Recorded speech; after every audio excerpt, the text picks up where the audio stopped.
Hi കൂട്ടുകാരെ, നിങ്ങളുടെ twin flame അല്ലെങ്കിൽ നിങ്ങളുടെ കൗണ്ടർ പാർട്ട് ഒരു കാർമിക് സിറ്റുവേഷനിലാണ് അല്ലെങ്കിൽ തേർഡ് പാർട്ടി സിറ്റുവേഷനിലാണെങ്കിൽ നിങ്ങൾ എന്താണ് ചെയ്യേണ്ടതെന്ന് പറഞ്ഞു തരാം.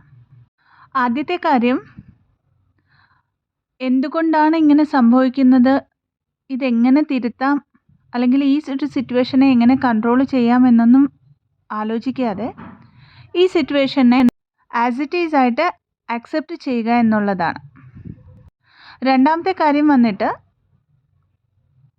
ട്വിൻ ഫ്ലെയിം ജേർണിയിലുള്ള ഒരു തേർഡ് പാർട്ടി സിറ്റുവേഷൻ അല്ലെങ്കിൽ കാർമിക് സിറ്റുവേഷൻ ആണ്, അല്ലെങ്കിൽ തേർഡ് പാർട്ടീസ് ആണ് ഈ ജേർണിയെ ഏറ്റവും കൂടുതൽ ഹെൽപ്ഫുള്ളായിട്ട് നിൽക്കുന്നത്. അതുകൊണ്ട് തന്നെ അവരെ ഫൊർഗീവ് ചെയ്യുക. അടുത്തതായിട്ട്,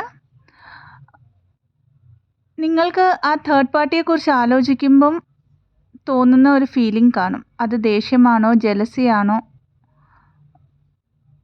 കമ്പാരിസൺ ആണോ എന്നൊക്കെയും ഉള്ളത് കറക്റ്റായിട്ട് മനസ്സിലാക്കി, അത് നിങ്ങളുടെ ഉള്ളിലെ ഷാഡോ സൈഡാണ്.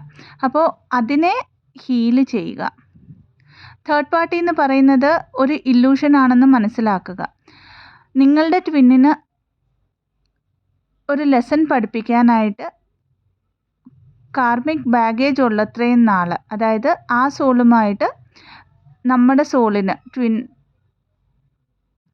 ഒരു കോൺട്രാക്റ്റ് ഉള്ളത്രയും നാൾ അവർ നിങ്ങളുടെ ട്വിന്നിൻ്റെ ലൈഫിൽ കാണും എന്ന് മനസ്സിലാക്കി അതിനെ ലെറ്റ് ഗോ ചെയ്യുക.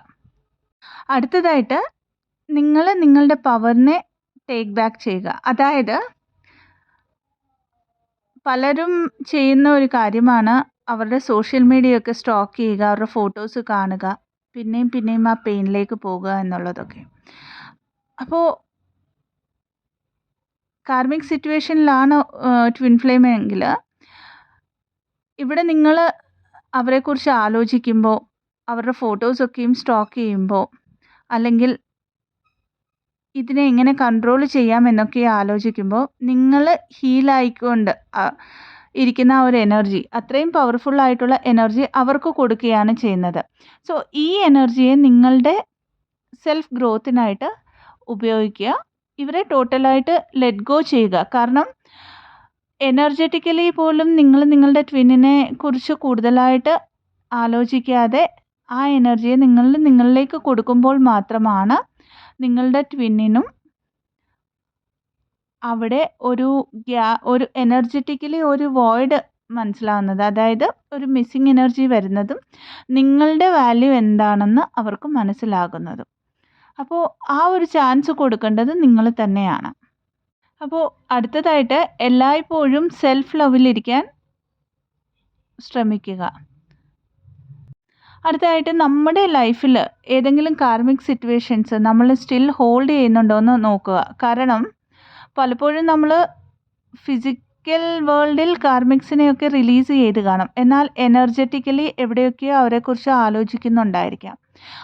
കാർമിക്സ് എന്ന് പറഞ്ഞാൽ നമ്മളുടെ പാർട്ട്ണർ മാത്രമാവണമെന്നില്ല. അത് നമ്മളുടെ ക്ലോസ് റിലേറ്റീവ്സ് ആവാം, ഫാമിലി മെമ്പേഴ്സ് ആവാം, ഡിസ്റ്റൻസ് റിലേറ്റീവ്സ് ആവാം, നമ്മുടെ ഫ്രണ്ട്സ് ആവാം. ഇവരൊക്കെയും ഒരു കാർമിക്സ് ആയിട്ട് വരുന്ന ആൾക്കാരെ നമ്മൾ ഫിസിക്കൽ റിലാമിൽ ഒരു ബോർഡർ ലൈൻ വെച്ചിട്ട് ട്രീറ്റ് ചെയ്യുന്നുണ്ടെങ്കിലും, നമ്മൾ എനർജറ്റിക്കലി കൂടുതലായിട്ട് അവരെക്കുറിച്ചൊക്കെ ആലോചിക്കുമ്പോഴും നമ്മൾ ഈ ഹീലായ എനർജി, നമ്മളുടെ ഏറ്റവും വാല്യുബിൾ ആയിട്ടുള്ള ഈ എനർജി അവർക്ക് കൊടുക്കുകയാണ് ചെയ്യുന്നത്. സോ ഇങ്ങനെ എന്തെങ്കിലുമൊക്കെ സിറ്റുവേഷൻസോ ആൾക്കാരോ ഒക്കെ നിങ്ങളുടെ ലൈഫിലുണ്ടോ എന്ന് ശ്രദ്ധിക്കുക. പലപ്പോഴും അത് നിങ്ങളുടെ ജോലിയും ആയിരിക്കാം. അങ്ങനെ എന്തെങ്കിലും ഉണ്ടെങ്കിൽ അങ്ങനെയുള്ള കാര്യങ്ങളെ കൺട്രോൾ ചെയ്യാതെ, ഹോൾഡ് ചെയ്യാതെ റിലീസ് ചെയ്ത് കളയുക. തന്നിരിക്കുന്ന ഇൻഫർമേഷൻ ഇൻഫോർമേറ്റീവ് ആണെങ്കിൽ ചാനലിനെ ലൈക്ക് ചെയ്യാം, ഷെയർ ചെയ്യാം ആൻഡ് സബ്സ്ക്രൈബും ചെയ്യാവുന്നതാണ്. Thank you so much and stay blessed.